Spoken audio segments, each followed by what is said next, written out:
Good morning students, कैसे हैं आप सभी। हमने हमारा जो चैप्टर था फर्स्ट चैप्टर वो स्टार्ट कर रखा है, जिसके अंदर क्या है, एम्ब्रियोलॉजी की डेफिनेशन पढ़ी थी हमने पिछले वाले लेक्चर के अंदर। एम्ब्रियोलॉजी क्या है, स्टडी ऑफ एम्ब्रियो को हमने क्या बोला, एम्ब्रियोलॉजी। और उसका वेल डिफाइंड जो था फॉर्म वो था डेवलपमेंट बायोलॉजी, ठीक है, परिवर्धन जैविकी जिसको हम कहते हैं। उसके बाद हमने कुछ टर्म्स पढ़ी थी पिछली क्लास के अंदर, थोड़ा सा उसको दोबारा देख लेते हैं। एक टर्म थी इसके अंदर ऑन्टोलॉजिक डेवलपमेंट, यानी वृत्तीय परिवर्धन हम किसको कहते हैं, जो इंडिविजुअल के लाइफ टाइम के अंदर घटना घटती है या जो लाइफ टाइम के अंदर जो चेंजेस आते हैं उसके अंदर, उसको हमने क्या नाम दिया, ऑन्टोलॉजिकल डेवलपमेंट। और इसको हमने दो पार्ट्स में डिवाइड करके पढ़ा था। एक था एम्ब्रियोजेनेसिस, एम्ब्रियोजेनेसिस याद होगा सबको, एम्ब्रियोजेनेसिस यानी भ्रूणोद्भव, और एक था ब्लास्टोजेनेसिस यानी कि कोरक्तोद्भव, है ना। जो एम्ब्रियोजेनेसिस था उसके अंदर हमने पढ़ा कि जो सेक्सुअल रिप्रोडक्शन होता है, लैंगिक जनन होता है, वो क्रिया उसके अंदर होती है। मीन्स एक जाइगोट से पूरे एनिमल का क्या होता है, डेवलपमेंट होता है। ब्लास्टोजेनेसिस जो है इसके अंदर आता है ए सेक्सुअल डेवलपमेंट, ठीक है, यानी अलैंगिक जनन, ठीक है। तो इसके अंदर क्या होगा कि चाहे वो सेगमेंटेशन के थ्रू हो, खंडीभवन के थ्रू नया एनिमल बने, या बडिंग के थ्रू द्विविखंडन जो होता है उसके थ्रू बने, या नए एनिमल का डेवलपमेंट होता है, उसकी बॉडी को आधा काट कर नई बॉडी का निर्माण करना, यानी उसकी बॉडी से दूसरा जो एनिमल है उसका निर्माण हो जाता है उस स्पीशीज का।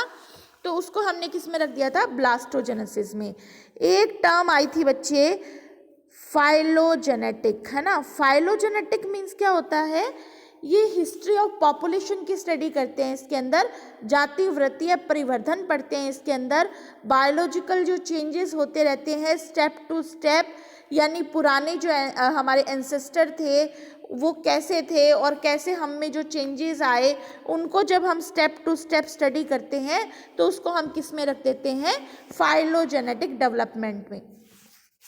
तो ये जो हैं हमने जो टर्म्स पढ़ी हैं वो बहुत ही इम्पॉर्टेंट टर्म्स हैं और अक्सर इन पे क्वेश्चंस जो हैं वो आपको मिलते हैं, ठीक है।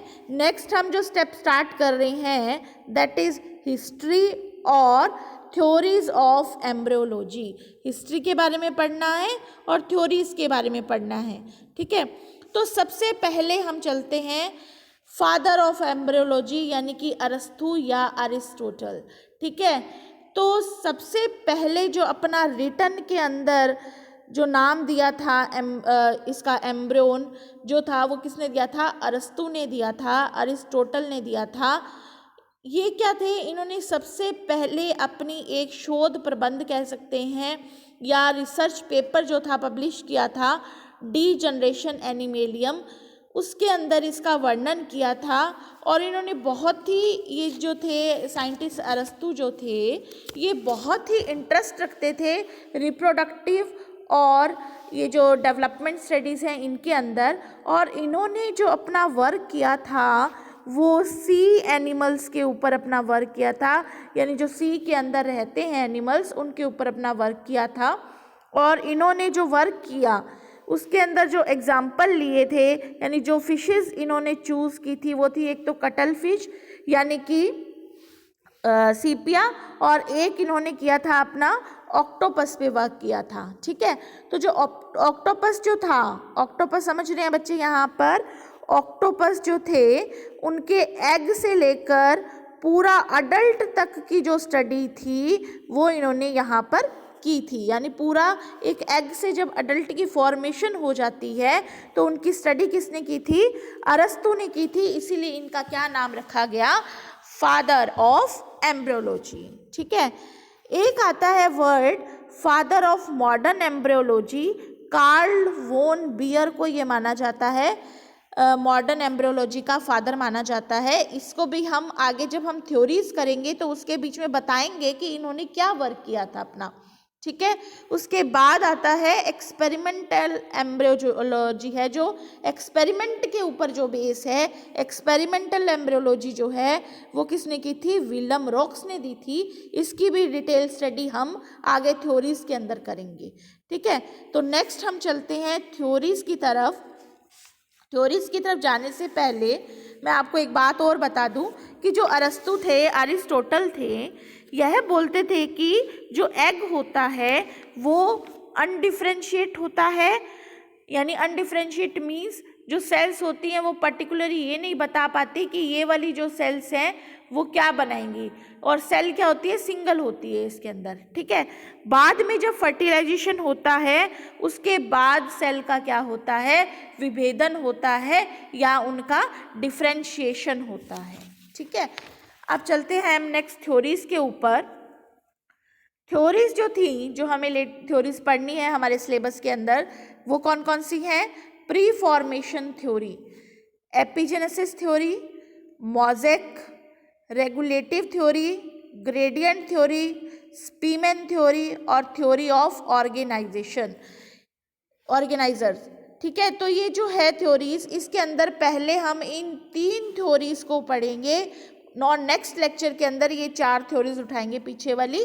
तो अब भी फिलहाल इस लेक्चर के अंदर हमें ये 3 थ्योरीज आपको मिलेंगी, ठीक है।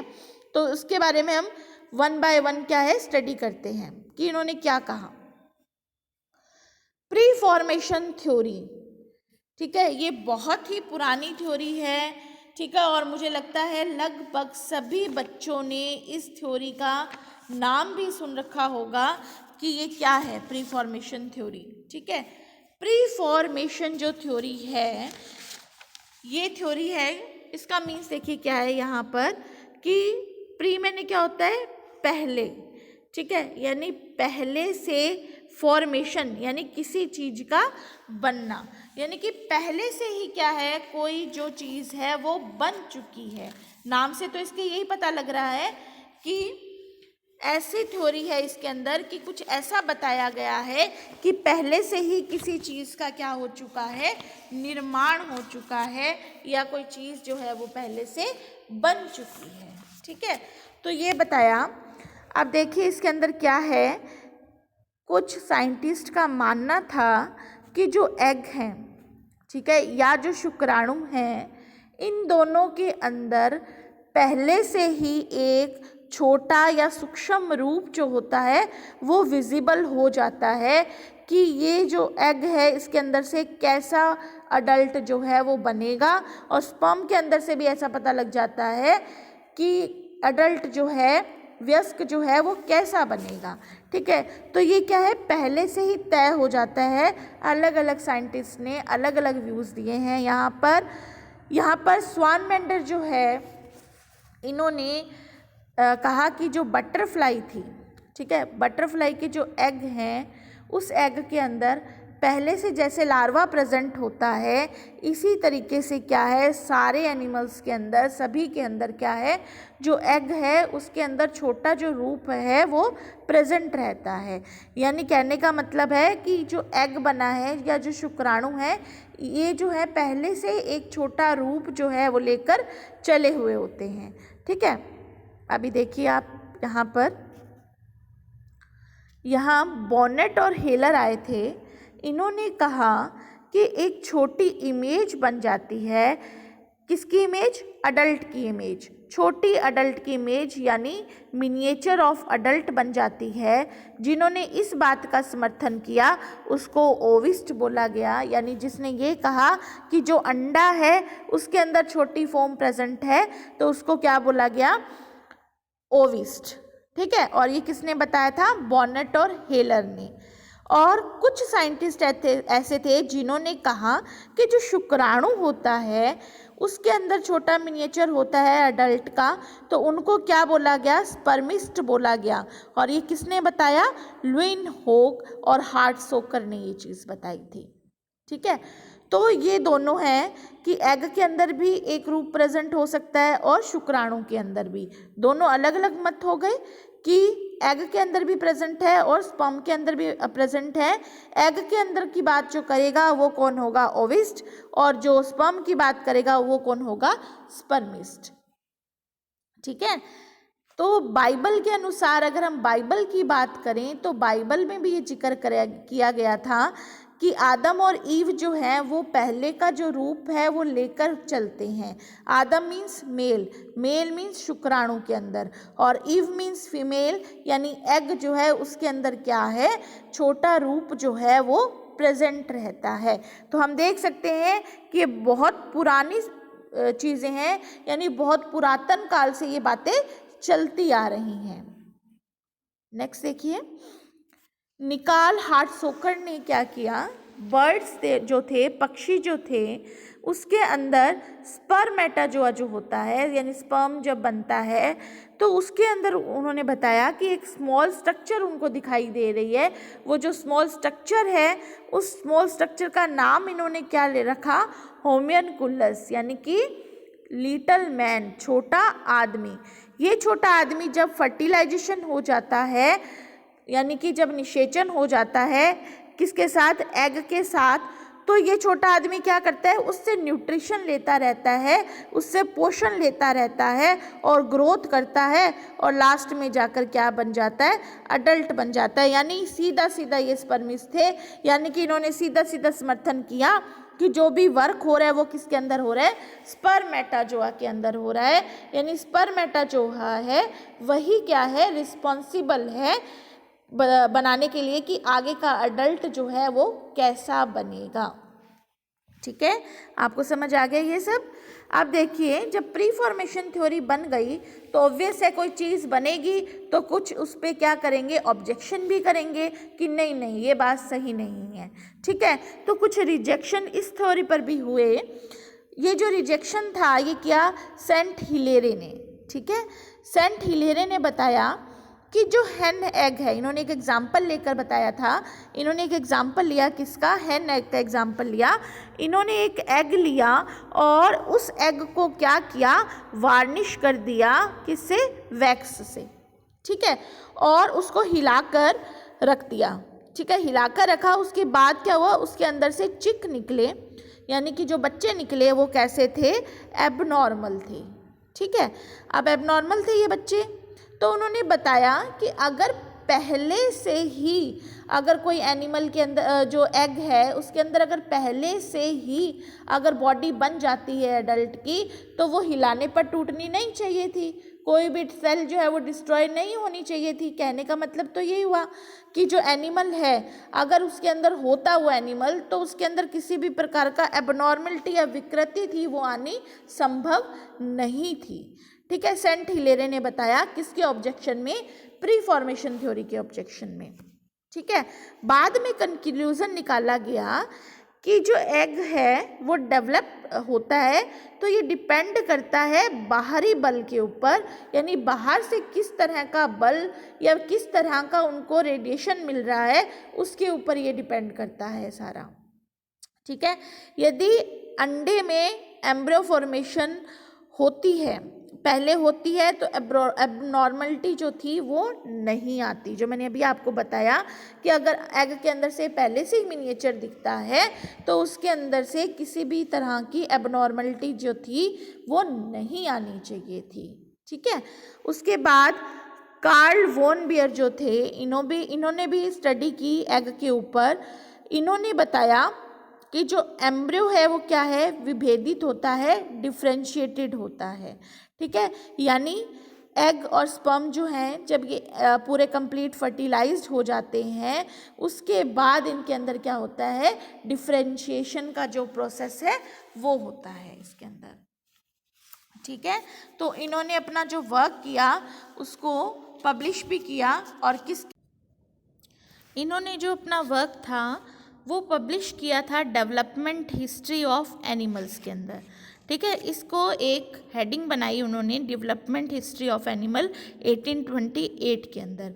ठीक है, और इसके अंदर ये बात बता दी कि पहले किसी भी प्रकार का कोई भी मिनिएचर या कोई भी जो फॉर्म है वो पहले से एग या स्पर्म के अंदर प्रेजेंट नहीं होती। ठीक है। तो यहाँ पर क्या हुआ कि जो प्री फॉर्मेशन थ्योरी थी उसका खंडन कर दिया गया, यानी उसको समाप्त कर दिया गया। नेक्स्ट देखिए, जो नेक्स्ट स्टोरी आई वो थी, थ्योरी जो थी वो थी एपिजेनेसिस या अनुजनन सिद्धांत।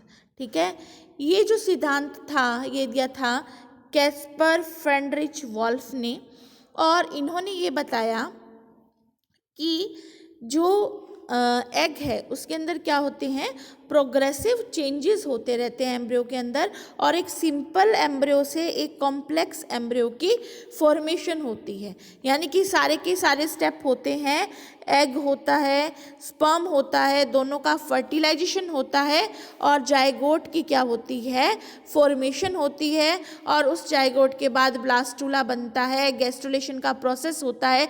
यानी जो भी डेवलपमेंट की फेजेस होती हैं वो सारी इसके अंदर पॉसिबल होती हैं।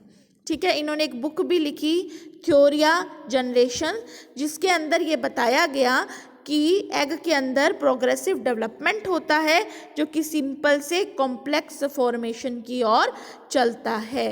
ठीक है, यानी जो स्ट्रक्चर बनती है वो डेवलपमेंट के दौरान बनती है, ना कि इनके अंदर किसी भी प्रकार का कोई मिनिएचर जो है वो पहले से प्रेजेंट होता है, या छोटा जो रूप है वो पहले से प्रेजेंट नहीं होता, क्योंकि अब तक जो है माइक्रोस्कोप जो है उनका आविष्कार कर लिया गया था, उनकी खोज कर ली गई थी।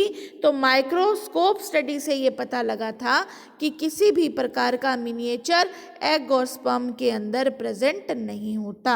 सिंपल है, एपिजेनेसिस थ्योरी किसके ऊपर डिपेंड कर रही है कि जो प्रोग्रेसिव डेवलपमेंट है, यानी एक सिंपल से कॉम्प्लेक्स एम्ब्रियो की फॉर्मेशन हो रही है, फर्टिलाइजेशन होता है, फर्टिलाइजेशन के बाद जाइगोट की फॉर्मेशन होती है, और इस जाइगोट के अंदर क्लीवेज होगा, क्लीवेज से ब्लास्टूला बनेगा, ब्लास्टूला के बाद गैस्ट्रुलेशन का प्रोसेस होगा, और इस तरह से स्टेप टू स्टेप चलते चलते हमारे पास जो है वो एक अडल्ट की फॉर्मेशन हो जाती है।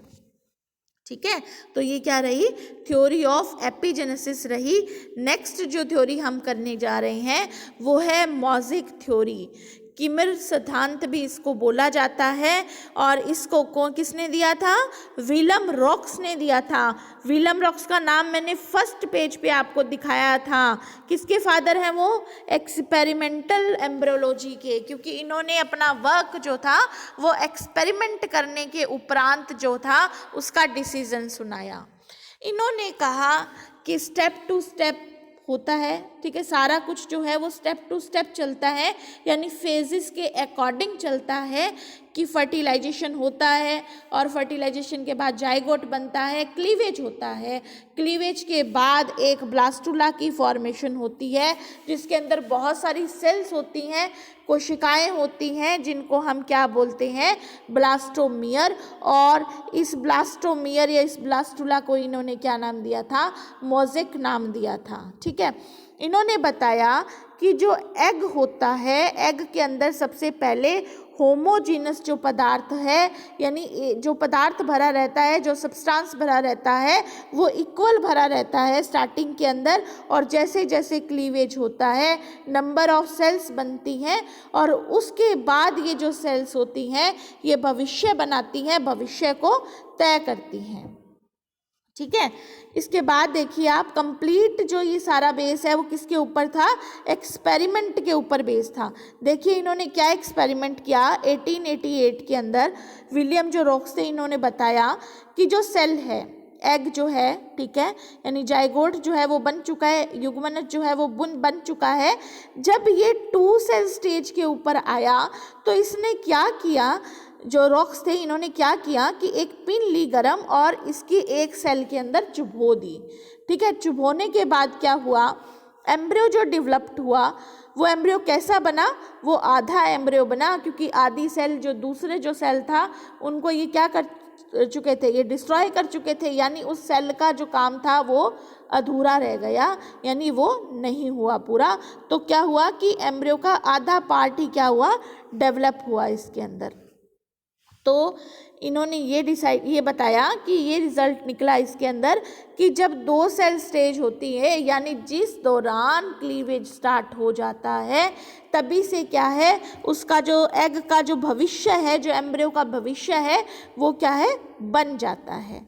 ठीक है। उन्होंने एक चीज़ और बताई कि जो एनिमल पोल होता है वो क्या बनाता है, एंटीरियर साइड की जो ऑर्गन्स है उनका डेवलपमेंट करता है, और जो वेस्टिजियल पोर है वो क्या है, पोस्टीरियर जो हिस्सा होता है, पश्च जो हिस्सा होता है, उसका निर्माण करता है। ठीक है। एग के अंदर किसी भी तरह का कोई भी पार्ट प्रेजेंट नहीं होता, वो कैसा होता है, मोज़ेक होता है। ठीक है। इसीलिए इसे क्या कहा गया, कॉल्ड फंक्शनल एडेप्टेशन, कार्यात्मक अनुकूलन, और इस सिद्धांत को क्या नाम दिया गया, मोज़ेक सिद्धांत दिया गया। यानी भविष्य जो है वो तभी इनके फ्यूचर में डिसाइड होते हैं जब क्लीवेज हो जाता है, विदलन की क्रिया हो जाती है, सेल जो है नंबर ऑफ सेल्स के अंदर चेंज हो जाते हैं, यानी जब ब्लास्टुला का निर्माण होता है, और ब्लास्टुला के अंदर किसका निर्माण होता है, ब्लास्टोमियर्स का निर्माण होता है। जब ये प्रक्रिया होती है तभी एनिमल का जो है या एम्ब्रियो का जो है वो भविष्य तय किया जाता है, ना कि पहले से जो एनिमल अंडे के अंदर पहले से किसी भी प्रकार की कोई पिक्चर जो है वो शो नहीं होती। ओके बच्चे, अब क्या है जो नेक्स्ट हम करेंगे वो हमारी नेक्स्ट क्लास के अंदर करेंगे बाकी 4 थ्योरीज। इनके अंदर अगर आपको कोई भी प्रॉब्लम है तो प्लीज़ मुझे मैसेज कीजिए। ठीक है। आई होप आपको समझ आ गई होंगी। प्री फॉर्मेशन थ्योरी, दूसरी एपिजेनेसिस थ्योरी, और तीसरी जो है वो है mosaic theory. 4th to 6th जो थ्योरी है वो हम अगले लेक्चर के अंदर पढ़ेंगे। ओके बेटा, ओके बच्चे।